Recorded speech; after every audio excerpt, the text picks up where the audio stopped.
पिछले साल की तुलना में इस बार कोरोना वायरस बच्चों को अपनी चपेट में ज्यादा ले रहा है।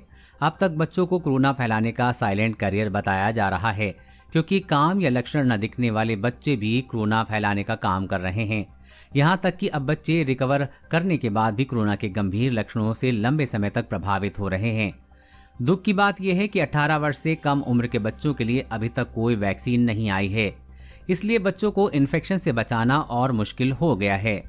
ऐसे में आपको बच्चों को घर पर ही रखना चाहिए। फिलहाल वयस्कों के लिए वैक्सीनेशन शुरू हो गया है और ऐसे पेरेंट्स को ये बात सता रही है, क्या वैक्सीन लगवा चुके लोगों के पास बच्चे जा सकते हैं? इनके नजदीक बच्चों का रहना सेफ है या फिर कोई प्रोटोकॉल फॉलो करना होगा?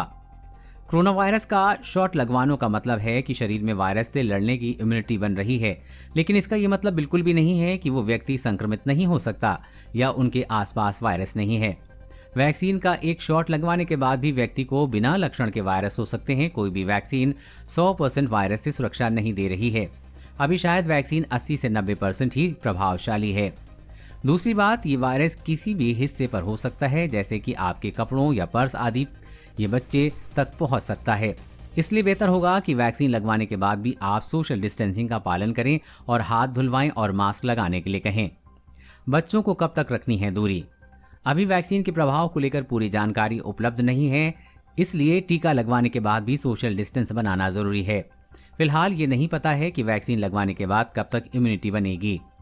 वही वैक्सीन वायरस से जिंदगी भर के लिए भी सुरक्षा देने की गारंटी नहीं देती है। अभी भी इस मुद्दे पर रिसर्च हो रही है, इसलिए जब तक पूरी जानकारी नहीं है तब तक कोरोना से बचने के नियमों को फॉलो करना जरूरी है। वैक्सीन सिर्फ टीका लगवाने वाले लोगों को सुरक्षा देगी, न कि उनके आसपास मौजूद लोगों को। कोरोना वायरस हवा में फैलने वाली बीमारी है। ये कई दिनों तक अलग अलग चीजों पर जिंदा रह सकता है। अगर वैक्सीन लगा चुका व्यक्ति वायरस के संपर्क में आता है या संक्रमित जगह को छू लेता है तो वो अपनी नाक में वायरस को लेकर उससे दूसरे लोगों तक पहुंचा सकता है। वैक्सीन लगवा चुके लोगों में कई लक्षण ना दिखें तो भी तो वायरस को फैला सकते हैं। इसलिए वैक्सीन लगवाने के बाद भी आप बच्चों से दूरी बनाकर रखें और कोरोना से बचने के लिए सभी नियमों का पालन करें। कोरोना वैक्सीन और लॉकडाउन से जुड़ी हर खबर सबसे पहले पाने के लिए चैनल को सब्सक्राइब करें और अपने दोस्तों के साथ शेयर करना न भूलें।